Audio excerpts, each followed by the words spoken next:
We start this morning with our next guest, Texas Congressman Michael Cloud.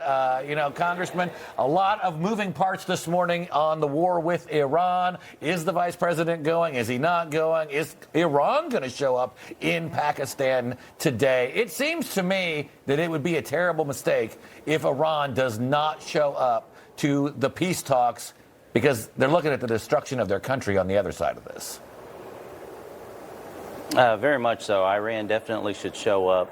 We know President Trump is a strong negotiator when it comes to things like this. Our military has constantly overperformed in this, and the IRGC has constantly underperformed, and that's being very generous with them in these terms. But unfortunately, the leadership there really doesn't care about their own people, and so they care about power. They have a very vindictive worldview, and so that's the challenge we're dealing with.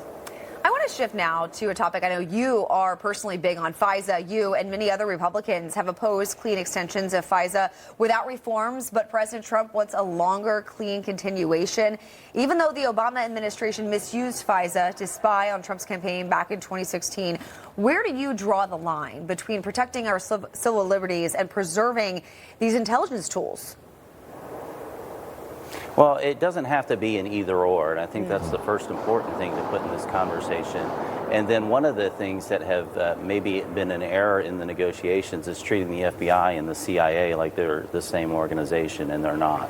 We want our intelligence agencies to have everything they need to go after foreign actors, but we don't want American citizens to be wrapped up in that unlawfully or unwarranted.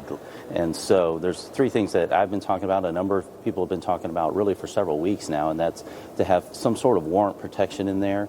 There's a few ways to go about that. We've been looking, one of the things the FBI has done is begin to buy up data just on the marketplace. Well, some people would say insurance companies can do this, other companies can do that. Well, those companies can't put you in jail. And so for us to address that issue, and one that's important to me that I put in this box because it would be the ultimate surveillance tool, is the central bank digital currency. And so these are things that need to be addressed in this conversation. We've made headway on the first one, but we still have some ground to go in the other 2 points. Yeah, and do you think this gets done by the April 30th new extended deadline? I hope so. It seemed like some people didn't want to negotiate up until the last minute last time. I hope we continue to have that conversation. I know myself and other members have been talking about it over the weekend already to make sure we're continuing to move the ball forward, and this isn't an 11:59 kind of discussion. This is highly technical. FISA is highly technical, and a good part of it is classified, and so it's worthy of the work of making sure we get it right.